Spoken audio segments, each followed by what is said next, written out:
On today's episode, we are going to do a deep dive into the history of enchanting. That is the enchanting spell, enchanting weapons, creating magical items. We're going to talk about how it's evolved from first edition all the way to fifth edition. We're going to go through it all. We're going to go through everything on how they used to do it, what the lore was, what the impact on gameplay was, how you did it, the limitations of it, and what you can pull off with it. So I hope you all are interested in this journey because it has been a minute since I've been so excited to do a history of.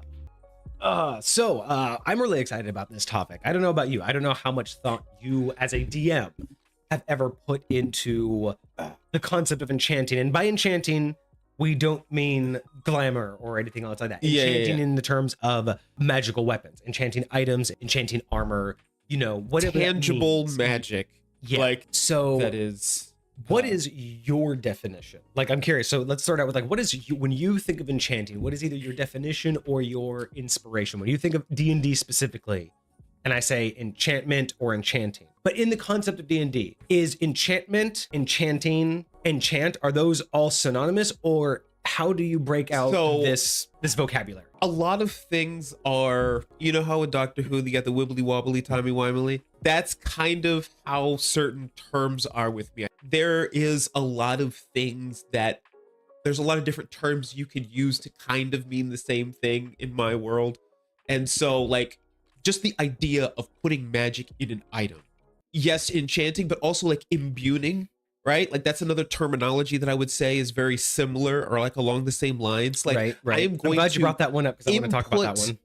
Magic into this thing. Now, however you go about doing it, that's what I'm thinking of, is any way you get this thing. Your mentality is a transfer of magic pretty much into an inanimate object, whatever that means, or whatever the end result. So that's great. That's a lot larger than I think my definition typically is. Because for me, enchantment and enchanting things, I definitely think of it as more of, words are weird for me. Imbuement is a step below that. Usually I look at imbuement as temporary. You know, like a cleric giving you guidance. They are imbuing you with the ability to do it one time. Okay. Right? Being able to cast a spell once per day. Or a cleric getting the imbued, their deity imbues them with the ability to have magic until they pray again, until the next day, right? Sure. I think typically when I look at the word imbuement, I think of things like artificers being able to imbue.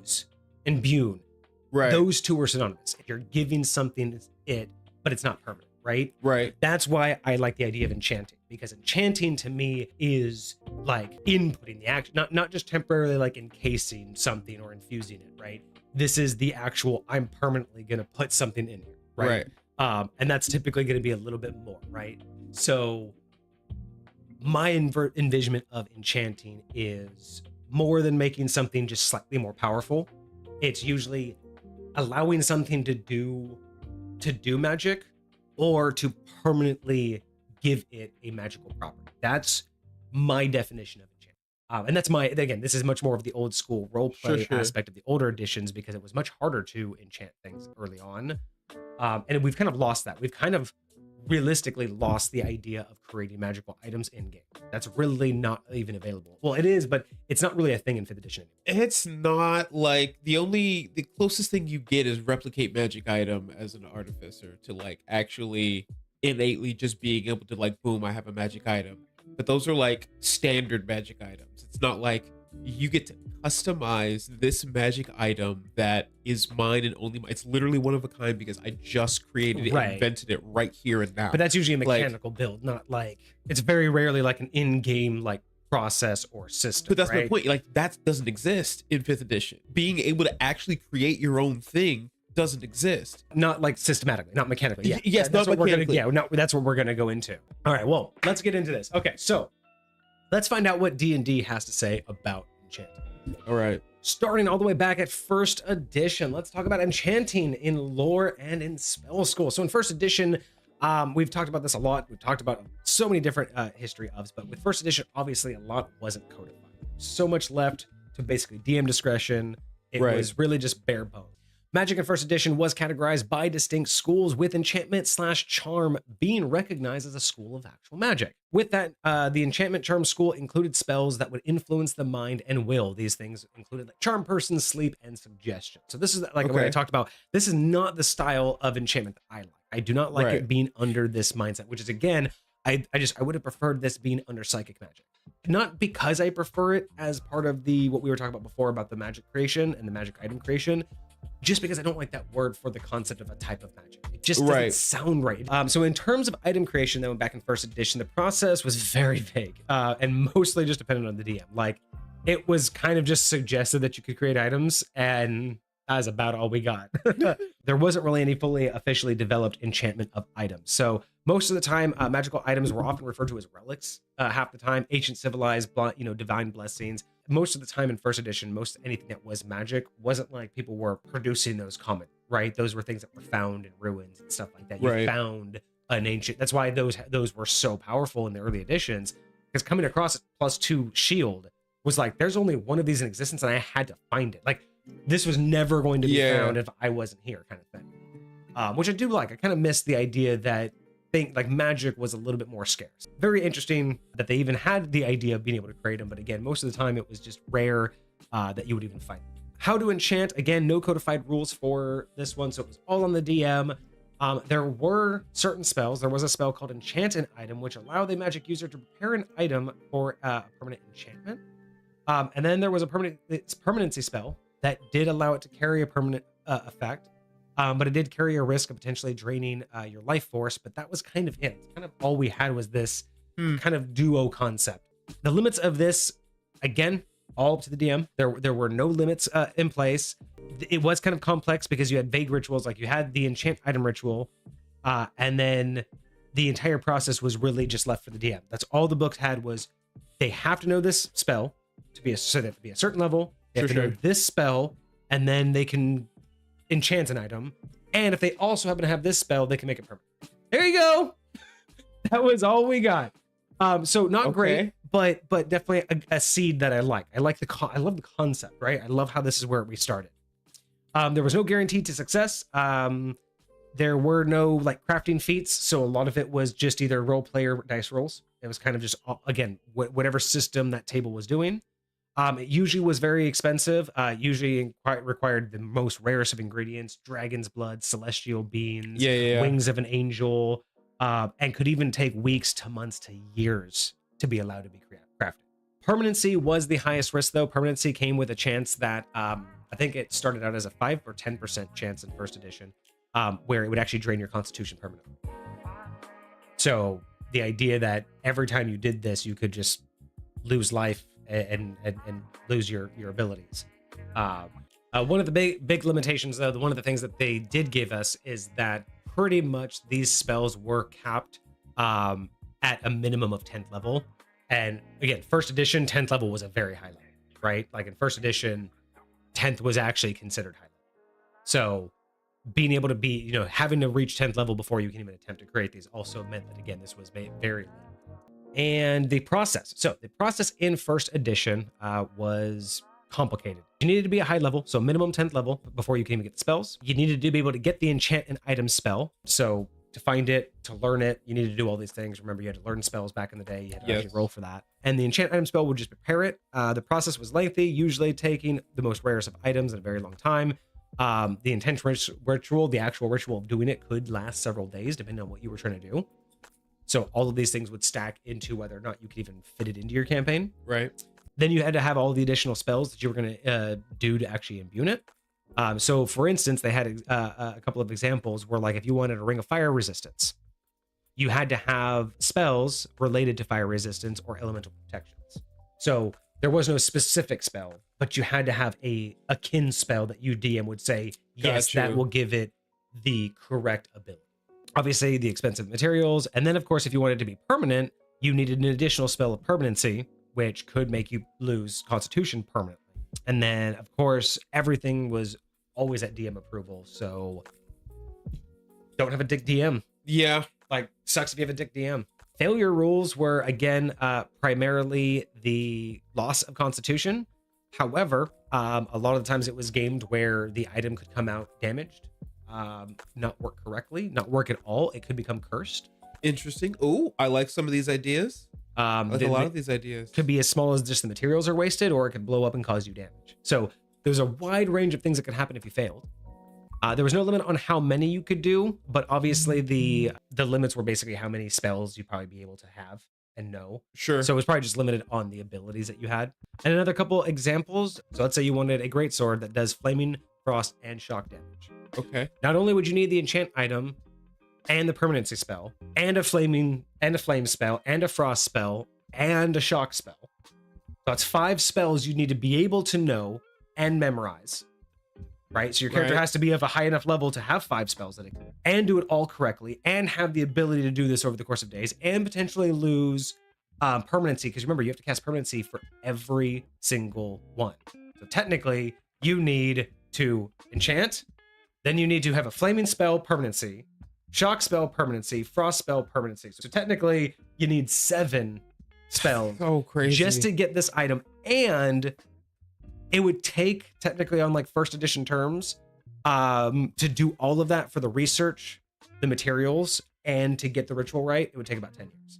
10 years? 10 years in game for your character to. So if you have that plan to do all of it, to learn, because again, the idea of the process of it's not just like you go read a book and you're like, I know how to do this ritual, right? So it would literally, like, that's how ridiculous the idea of enchanting items was in first edition.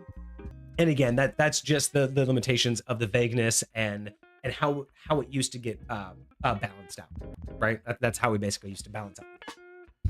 Okay. So moving on to second edition gets a little bit better. Again, my favorite is a mix of second and third, and we'll get into that once we've gone over. Interesting. Okay. Bet. So with second edition, we did get an expansion of the enchantment school. So the enchantment charm school actually became a little bit more defined. It was encompassing mind affecting and influence-based magic, kind of like before, but got a few more spells under its belt.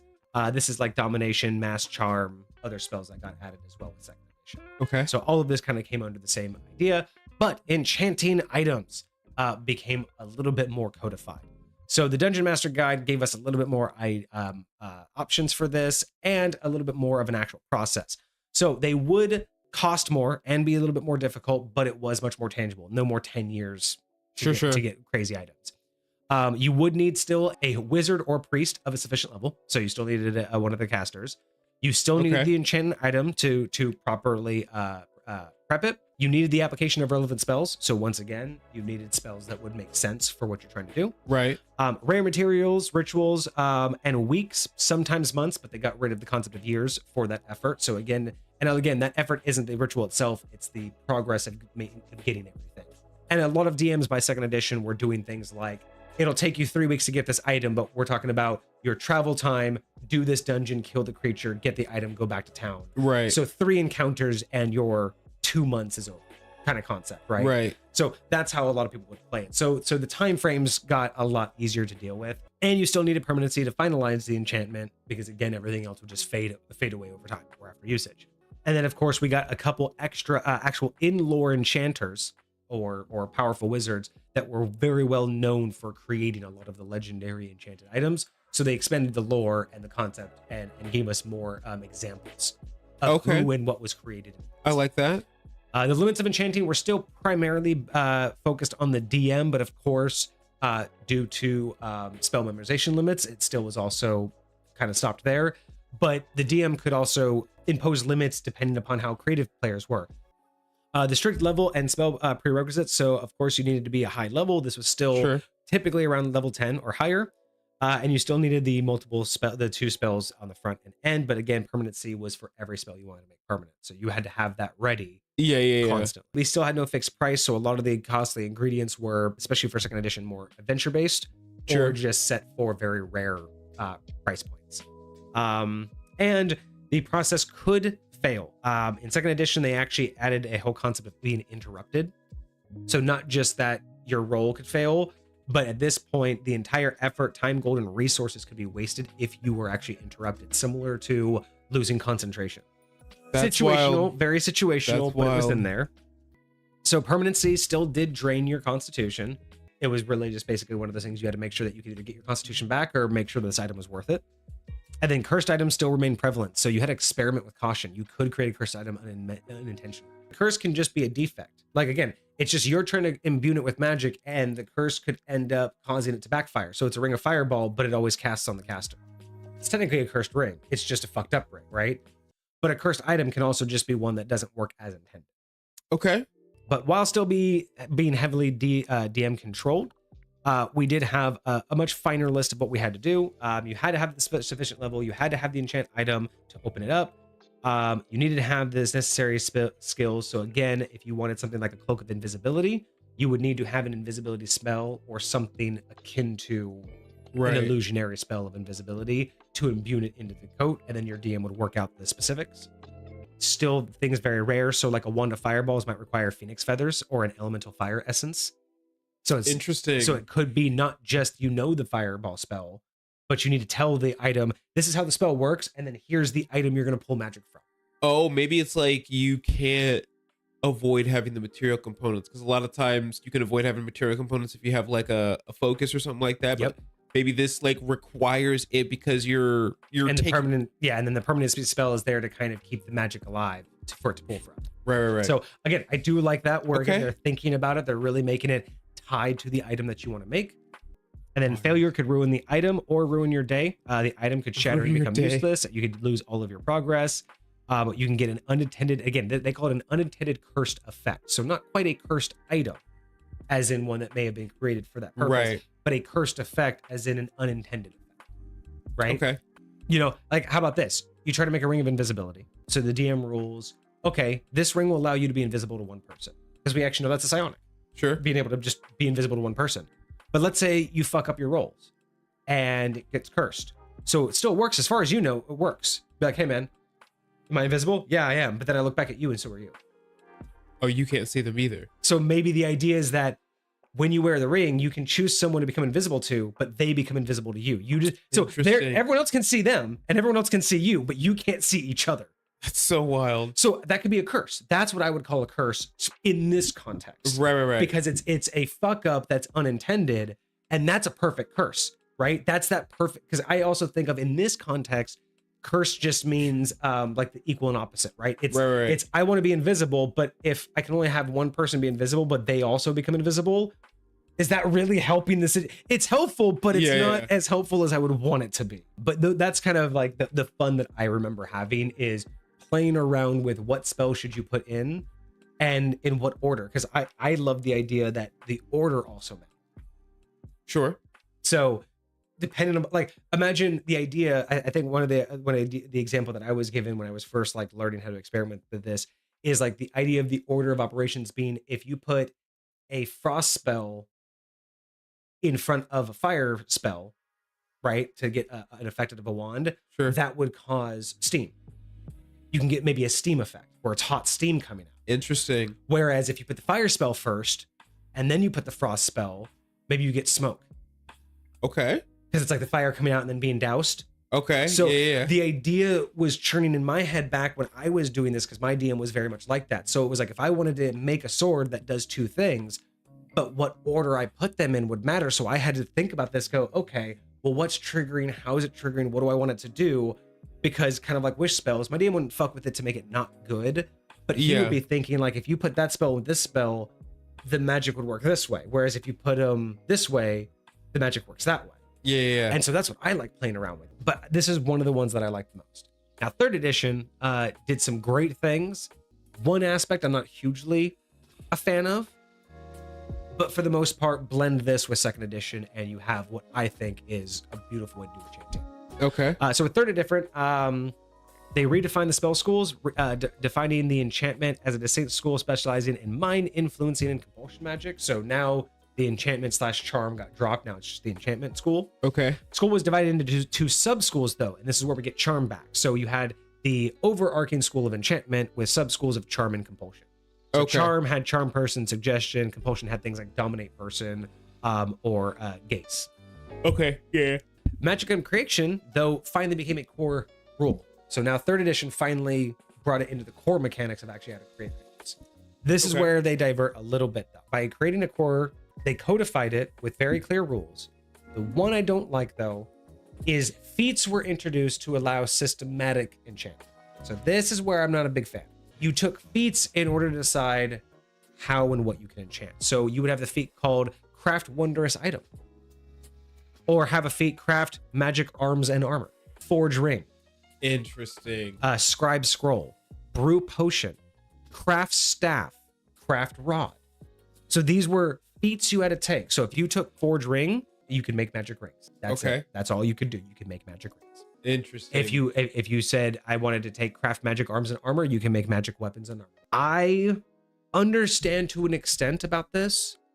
What I don't like is saying that somehow the type of item it is, regardless of its make, just the shape of it matters. You know, yeah. I could have a dagger, you could have a ring, both made out of the same metal, but somehow you can imbue yours with the same spell I can imbue mine with, but we can't imbue each other's because somehow I only know how to do it to daggers and swords and bows and arrows and your armor and my armor and their armor and chainmail and plate mail, but I can't do it on that ring. I can do chainmail. I can do a bunch of rings. You put all those rings on my shirt, I could totally enchant it. You take one of the rings off, no idea. I get why they were trying to do it, because then they were trying to make it more accessible and everybody can kind of have like a specialty. Yeah. Just not the way I would prefer it. My approach is, instead of forcing it to be this, what I just like to do is give bonuses to those who have taken a proficiency in a similar field. So if you're a wizard and you can enchant something in high point, you can enchant a sword. Ripping open something's magical pouch, basically, and shoving things in it is nothing different from a piece of armor to a sword to a ring, right? Reaching in and adjusting magic is all the same. However, let's say you've taken blacksmith. You fundamentally know how to make a sword. You fundamentally understand what goes into that process, the heating, the changing of the metal, the stretching it out, the sharpening. You understand layers, you understand folding, almost to the point to where you could say you understand it on a molecular level. Sure. I would let that wizard who took blacksmithing have bonuses to enchanting weapons and armor if they've made that stuff. Okay. And I would give them the ability to do more. So if you were a regular wizard and you wanted to enchant a sword, but this wizard over here learned blacksmithing, they would just be able to do more. They would just have more options because they fundamentally know the weapon better. But let's say you took leatherworking. You can imbue clothes better than anybody. Okay. That's the way I would like to do it. And that's the way that High Point does it. It's not a requirement. You can imbue and enchant anything you want. But if you really want to push your limits, you have to know the item, right? You have to know it in and out. And my thing is, the feat saying what you can enchant just doesn't feel right. But outside of that, I like everything else they did. They did it a little bit better otherwise. So the process of enchanting an item basically said that you had to select the appropriate feat. You had to meet the minimum caster level and spell prerequisites. They did expand golden XP, so they had better charts for what you wanted to do. Okay. And then you had to do a couple of performance of crafting checks. And then now basically anybody that was proficient in magic could do it. So I like the somewhat simplified version. I like the idea, again, the inspiration of being able to do more with understanding what you were doing. Mm-hmm. But what I really still like from second edition is the enchant and permanency aspect. I really do feel like, for me, that still needs to be a core bread and butter. The idea of how to reach in, give magic away, and then seal it off permanently, like in a system. I feel like that is something that deserves to be its own mechanism. So yeah, my biggest thing about this is I just don't like the idea that there is a feat per type of imbuement. Yeah. Just not a big fan of that. And I'm not a big fan that they took away the whole ritual aspect. Outside of that, I like how they expanded it. I like that they gave it more stuff, and that they codified it more. I'm glad that it's an actual core rule. I just think this is it's too simple, and it kind of takes away the spirit of it. It's great if someone's like, nope, I want a fire ring for this character, so I'm just going to take that feat real quick so I can make a fire ring. Right. It doesn't really feel like it's going to be part of the character. Yeah. In third edition, they made it more of a mix of alchemy, arcane ritual, and divine blessing. So it was kind of this amalgamation of what was created. Like all of those at the same time? Or like those are the three different ways you can do it? It was, yeah, basically the idea of creating items, because you had like brew potion as one of the feats, and like create staff or rod. So those were a little bit more on the clerical side. So it was dependent upon the item that you were creating and the situation. these were the mix of things that would go into it. It could be all alchemy based, it could be a pure ritual, it could be divine blessing, it could be a mixture of basically how the lore explained why people were able to do this now. Right. These were the reasons why. The limitations. So XP cost. Enchanting magical items did require the character to spend XP equal to 1/25th of the item's market value. So for every 100 GP the item was, they had to spend 25 XP. I loved this. On top of the permanency aspect of losing constitution, I think this was one of the best add-ons to the enchanting concept, because this to me is like, this is the representation of what you're giving it in order to like basically let it feed. So then you just have to hope you have XP at the time in order to give it, or drain your current level, or drain your potential. And again, back then you could have level drain, so you could drain your levels for this item. Gold cost was also shifted. So crafting an item cost half the market in gold value. So 1/25th its market value in XP, 1/2 its value in gold. Okay. Its market value. So whatever you're creating, find the market value. And then the time investment was 1 day per 1,000 GP of the item's price. So if it's a $10,000 item, it's going to take 10 days. Okay. Limitations. So mundane crafting time was long. So a character crafting a +1 longsword needed a full week of work. And again, the flaws or cursed item was always dependent upon the DM. 3.5, from what I could tell, leaned less away, or leaned more away from curses. So it was still there, still suggested, but it wasn't as heavily like if they fuck up curses. Right. Players could not craft artifacts. Legendary items and artifacts had no craft ruling. They were meant to be discovered. So you can only craft up to very rare. The idea in 3.5 was just, you can't create an item and call it legendary or artifact, because those have to be discovered. This was just basically saying that legendary and artifact were reserved for the old created items, and items you create are basically just very rare. Got you. And then magic creation process now was formalized. So you must take the crafting feat depending upon what you wanted to make. An item of a high enough quality, usually DM specified or based off of the value of it. You needed to know all of the necessary skills. So for instance, one of the examples, if you wanted a ring of protection +2, you needed to have the shield of faith spell. That would give you the +2 to your ring. That's what, interesting. So that's the kind of stuff that they started to codify, is really nailing down, like, because I think shield of faith gives you a +2 to your AC. Yes. So that's where the idea is. It's look at what it does and put it best to what it actually gives you. A number of days equal to a GP value. The 1 week for the +1 longsword is if you were creating it from scratch. That includes the time to craft the longsword. Oh, forging the sword itself. The enchantment of a sword already made would have only taken 2 days. Interesting. So a +1 longsword from scratch takes a week. Got you. But it only takes 2 days to enchant.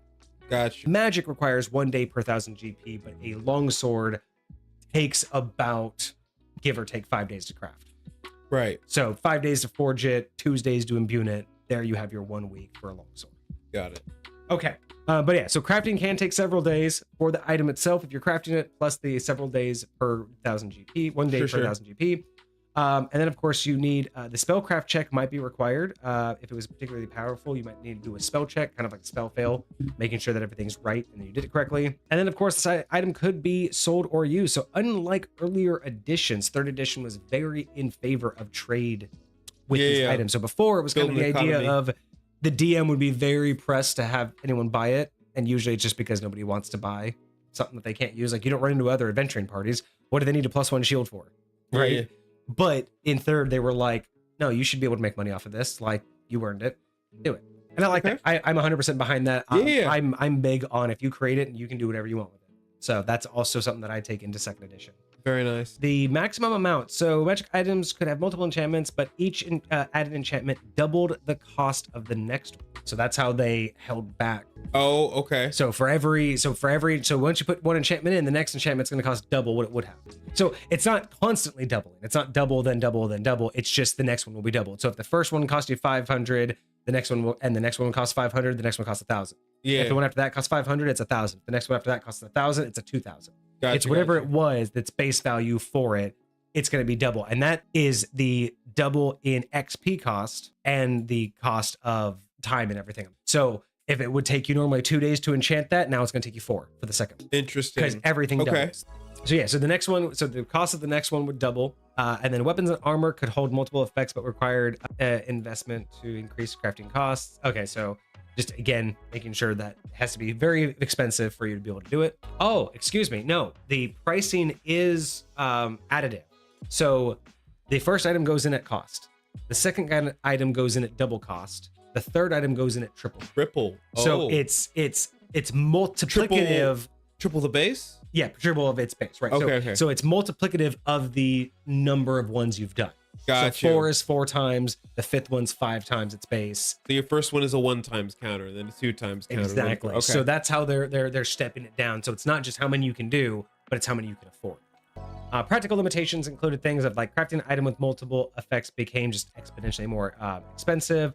There were no hard limits, but the time frame, the weeks and months it could end up taking, the fact that there were practical limitations that you could easily apply and say you're not just going to off-screen, do 6 months of straight enchanting. So yeah, so if you wanted something like a flaming sword, right? A +1 flaming sword would normally cost you 2,000. If you wanted to make it into a +1 flaming sword with frost, it would be 6,000. Or it would add another 6,000. So it would be a total of 8,000 to create a +1 flaming frost sword. That's just the gold cost to just make that. You can make a +2 armor with fortification. So the +2 armor would cost you 4,000, but fortification would cost you 16, getting you to a total of 16. And remember, these are also created from the ground up kind of concept. Yeah. But yeah, so these could go quite a bit. Like, it can get hefty. All right, so 4th edition, let's move on. So the enchantment school was removed altogether in 4th edition. Just get it out of there. What? Yeah, so the enchantment school, we're just going to start off strong. You know how 4th edition likes to do it. 4th edition restructured the spell schools, removing enchantment as a standalone school. However, the effect of enchantment magic still existed. It was just basically disseminated under the other types of schools. So all the spells were just kind of pushed. But yeah, enchantment magic still existed. It was just different classes and power sources ended up getting it. They did introduce an enchant magic item ritual, which allowed a player character to create or enhance magical gear. So there was still a general enhancement or enchantment. The process required the character to have the ritual caster feat. This one, though, Ritual Caster is completely different. It's a different type of magic casting, but has nothing to do with enchanting. It's just Ritual Caster was kind of their base. I would have preferred a feat that's specific to enchanting. Right. Not just the Ritual Caster can do it. Sure. But whatever. They needed the correct ritual and materials, and they needed gold time to complete it. So very streamlined, very straightforward. The XP cost was removed, so it was just more dependent upon the material and the gold cost. And most of the enchantments basically were predefined. So it came down to, here's a list of what you can do. Yeah, that's very on brand for 4th edition. So the limiting effects of the enchantment now, so there's no XP cost, but it was expensive, so the prices went up on everything. Basically, you needed to have crap tons of gold and raw materials, very rare materials. And you had to also know the enchant magic item ritual. So you had to be a ritual caster, and you had to know a certain ritual in order to do it. So you needed both of those prerequisites. And rituals had level limits. You could only enchant items up to your level. If you wanted to create a higher level magic item, you needed a higher level enchanter, and it could take hours or days. So they kind of still, they're lowering the time commitment in game, but they're increasing the costs. Magic items did become more common because of this, just simply because it was a little bit more accessible, but obviously it was limited to levels.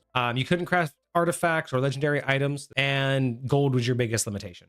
The process in creating magical items, getting the ritual caster feat, the enchant magic item ritual was performed. The predefined ritual replaced all previous methods. So it was basically just know the ritual and it's done.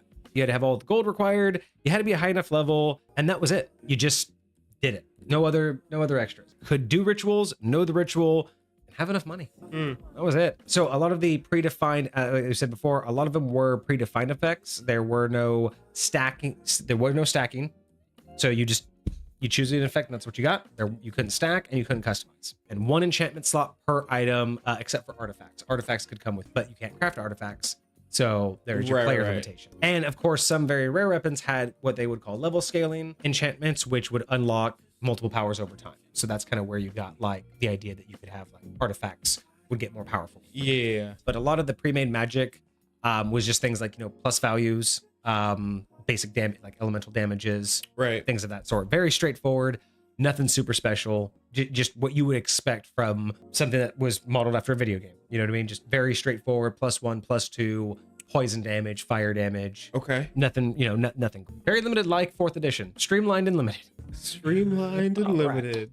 But moving on to 5th edition. So, the 5th edition everyone knows and loves, right? The School of Enchantment came back, of course. Okay. The Enchantment returned as a distinct school of magic, though less emphasized than in the previous editions. The key spells included Charm Person, Suggestion, Dominate Person, and Modify Memory, all things that should belong in psionics and psychic magic. The school remains focused on manipulating emotions and mind. Again, I just don't like enchantment being that name. Magic item creation in 5th edition has been vastly limited as well. It is far more limited than in 3rd edition and barely even exist in even comparison to 4th edition. Enchantment items require a recipe or formula, which is a DM dependent idea. So suggested that you have to have some sort of schematic, a blueprint, a in-game reason that you can create it or know how. Rare components, usually tied to the item's power. So what you want it to be able to do, there's usually going to be a rare component, kind of what we said, like fire with a phoenix feather, something like that. Gold and downtime, obviously, to craft the item and get all the materials. And in some cases, you need a powerful arcane or divine force to infuse it. And then only artificers have the specialized magic item creation. So basically, you had to find someone else who could do it with you. You have to find someone else who can do it with you if you aren't an artificer. So essentially, in some cases, depending on how powerful the item is that you want, 5e says, go find someone to help you build. They were just saying that artificers are the only ones in 5e that have built-in item creation mechanics, like features that class gets. Everybody else, if it's not mundane enough, your DM would basically be encouraged to have you go find someone who can help you. It's just another limitation that the DM has choice of. So it's like if you want to play, do like a +1 dagger, that's one thing. But if you want to do a +5 dagger that steals their soul on a crit, you might need to go talk to the god of death. And maybe he can do something for you, right? That's how I read that. As you can do what you want, but if you're pushing the limits, you got to get the okay from someone who can actually do it. All right, so 5th edition, the idea of like ancient items, artifacts, things like that still being very rare, and even PC created items are still more rare than that. So the idea that you're still more likely to run into an ancient powerful weapon than you are to build one. You might as well just go adventure for it. Don't bother with this. Most magic items, especially in like the 5th edition core concept, most magic items are things of like lost civilizations, ancient wizards, divine intervention, rather than just people just going about their day, just being like, I need a magic fork. I need a magic cup. I need a magic shield.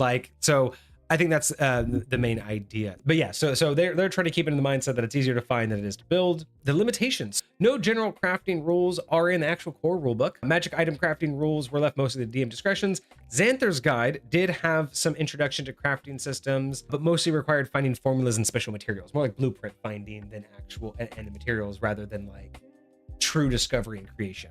Okay. Always rare materials. So this one was like trying to force them out, get a certain type of dragon scales if you want dragon armor. Really push yourself to go earn it. Gold and time, of course. Uncommon items took weeks. Legendary items took years to craft. So I totally understand that. Well, I mean, at least it's possible, but dang, years, man. Yeah. Now, is this like years of like nonstop continuous work, or is this like you're working on it on I and think off the for idea years? is between the price, the material components, and the effort and the learning. Like you want to create a sword, but you have to now learn how to make a sword. So blacksmithing, get all the materials, go learn how to smith those materials, fuck up probably a couple times, go get more materials, learn how to craft those materials properly, then learn how to make like. Is that only on your first go around? No, I think the idea is like if you want something, the idea is like it's the idea behind a legendary item taking 10 years is you don't just say I want a +5 sword made of mithril. You have to go out and individually figure out what each of those things mean. How do you make a sword? How do you make a +1 sword? How do you make a sword out of mithril? How do you make a +1 sword out of mithril? Then how do you make a +2 sword? Like that's how I imagine what they're trying to get across is that it's not just I want to make an item, let me go to the local shop and buy all the items, or I have all of the money so I just get it. It's the idea that how would your character actually go about that? You have this idea, how do you go about it? Because no one does it for you, right? Yeah. So if you want to go learn how to make a weapon out of a brand new metal, where do you go get the metal? How do you refine it to how do you work it? Once you work it, can it take magic? That's why I believe it takes 10 years. It's not like you saying, I want to make this item, and then you sit down and 10 years later you have it. It's more of there's just so much you have to figure out that in game your character. See, that just makes me feel like it should take less time if I try and repeat the process the next time, because then the majority of that stuff will have already been done. I totally agree. The idea would be that the time frames would be cut down drastically because you know where to go get the material. Yeah, yeah. You know how to forge the materials. Now, is it going to be just, can you just bang them out left and right? No, but it's not going to take you 10 years. The 10 years, Right. like you said, would be the first one, the learning process. And then after that, it's the actual process of doing it over and over. Basically, if you think about it, that's exactly like being a blacksmith. It might only take you 2 years to make a battle-worthy sword, but guarantee it's probably going to take 10 years for you to be able to make 100 identical swords in 4 months. Sure. And it's probably going to take another 20 years to do 1,000 swords in that time frame, right? Sure. That's what I look at like this, right? Is a blacksmith takes years to be able to not just learn how to craft something, but to make it usable and then to be able to reproduce it, right? Yeah. So yeah, you might take 10 years to make your first sword, but it's not going to be like, well, I'll bang out my next one in a week. You still have to learn that process of, can you now reproduce it? You now have all of the tools, but can you do it again? Yeah. And that's why I also believe that legendary and artifact items, this is why I like the idea that they're rare and they are one of a kind. Because it's not just the fact that the person didn't want to create a second one, but were they even able to? Was it dumb luck that they were doing this, or was it skill? Because you assume that if they made it, it's because they're skillful. But what if it was one of those things where it was on their 100th try and a bolt of fucking lightning out of nowhere happened, and that's what created this ring, and they can't reproduce that bolt of lightning, right? What if I do kind of like that idea. It's like, that's what I like to believe is, like you were just saying, like it took you 10 years. It should be easy to create another one. But what if the next time you do it, you just can't get the mithril right? Especially if it's legendary. Like, yeah, you know, like those are things that are not so, even if they're not one of a kind, they're not supposed to be common. like right? like just calling it legendary doesn't mean it has to have like it doesn't have to have won a war. But the legendary sword that was made out of mithril, a material no one could ever make a great sword out of because they would all shatter, right? Sure. You could just add that little bit of lore into it. Just even if you don't even have a mythical metal, if you want to put in a legendary weapon and why is it one of a kind, say it's just an alloy that no one's been able to make ever since. Just all you have to do is just say it's made out of something that no one can make anymore. Yeah. Say it's say that it's made out of a metal that no one even knows how to define. There's no metal ever found like it. Just say it was made out of a meteor. An asteroid hit the Earth or hit your planet, and a sword was made out of that. I mean, dude, imagine being able to make an entire armor, helm, gauntlets, boots, the entire armor set, a shield, and a sword. And why is there only one set of this armor? Because it was made out of a meteor. An asteroid crashed. Yep. They made an entire armor set. They used the entire meteor just to learn how to forge something with it. And when they were able to, all they got was one suit of armor, a sword and a shield. And they gave it to their best warrior. And that's why it's legendary. Because they literally ran out of fucking material. Like, why not? You could easily just, and then it doesn't even have to have any special properties. It doesn't have to be any more special than any other plate armor. But that armor is made out of material that will never exist again. Just something that simple could make the lore make more sense. And that's why I'm okay with this mindset that, yeah, you can make a legendary item, but it might take you 10 years. Again, it's not because it's going to take you 10 years to make a name for it. It's going to take you 10 years to figure out how to do it. And then once you do it, it's going to be the only one anyone ever knows to exist. Yeah. It might even be deemed impossible, or you may be a legend because everyone's like, how did you do that? So yeah, I absolutely love that logic behind it. Artifacts were still limited. You could not create artifacts, but you could create legendary items. And a lot of the times, at least in 5th edition, a lot of the times when you create a powerful enough item, it will come with the requirement of attunement. So if you do create like a legendary item or anything that the DM deems too powerful, you could say, okay, you create it, but this now requires attunement. So it limits the number that an individual can mass produce for themselves. So if you want to create a sword and a shield and a helm and a breastplate, well, do you have enough slots for that? Yeah. So I like the idea that 5th edition is still trying to figure out good ways to limit too much stacking. Right. That is a great way to use regular 5th edition mechanics to help limit a character without it feeling railroady. Because just saying, hey, it's so powerful, it requires attunement, that's the thing that happens. You don't have to intend that to be necessary. Right. But that could just be a product of magic. And that right there absolutely makes it to where you can't have 50 magical items you create. You can only have 3 or 4 or 5. And that's it. Once you're maxed out, you can only create items that are better than what you have. Yeah, I think in 5th edition, that's the only edition that artificers specifically get additional attunement slots, Which makes and like perfect they sense. get to be able to like attune to like all kinds. Now, granted, I think it caps out at like 6, where But most still, people's caps out at that's double what That's anybody still else amazing. gets. I mean, dude, the ability for rings and They could probably legit get a full set of armor. Oh yeah, 100%. Yeah. Well, I mean, you think about it, it's like breastplate, gloves, helm, feet, shield, and weapon. Yeah, you could basically get an entire suit. And then the rarity scaling in 5th edition for created items was just basically designed to help decide when these things should kick in. And if the level scaling on when you can make it, like basically a low level character. So you're thinking anybody under level 10, it's nearly impossible to create a legendary. Sure. Yeah. Time, effort, skill, gotta be. everything. There's just, you're not going to do it, right? It's going to be too expensive. It's going to take too long. You don't have the skill sets. You don't have the knowledge. 5th edition's really making it to one of those. You might as well just go adventure because it's easier, which I'm not necessarily a big fan for, because that kind of just tells them don't bother. It's like, then why have the fucking mechanic? You know what I mean? Yeah. But yeah, so the process is pretty simple in 5th edition.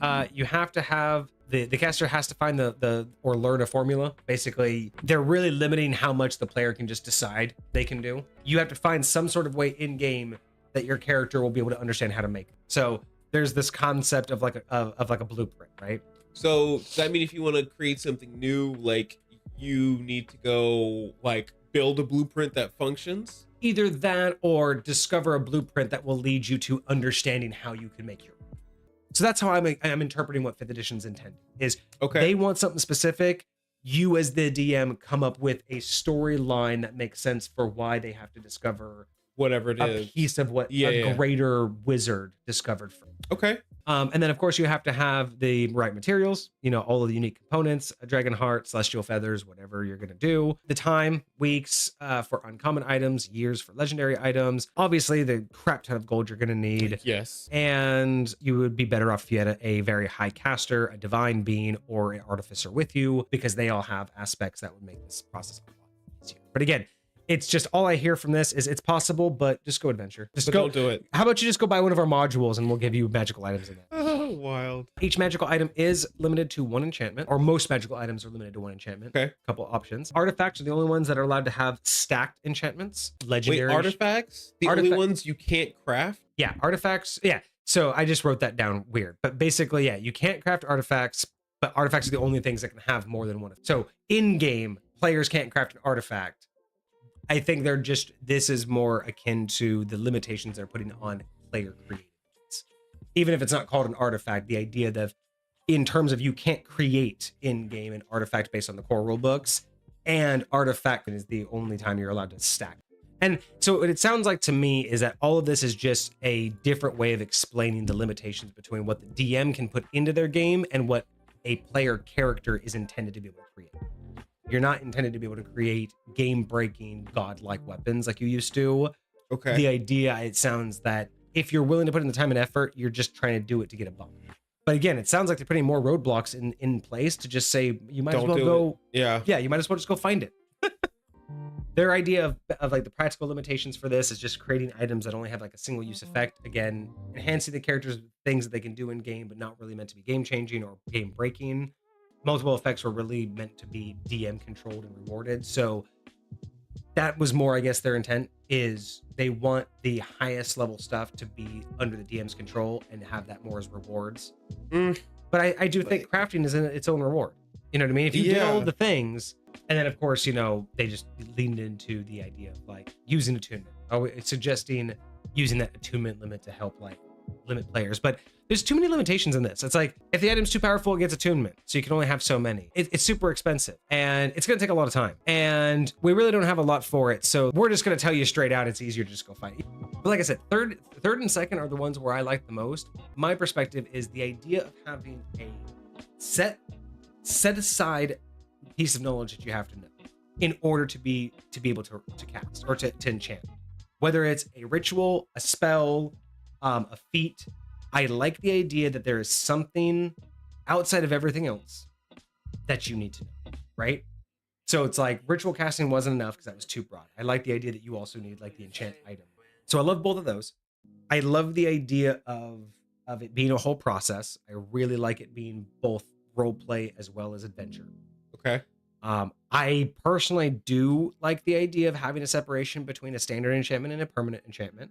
Like, easier to make, to just throw in some magic temporarily versus, again, having a risk factor of making it permanent. Okay. No, I'm here for that too. I really love that idea, right? Like,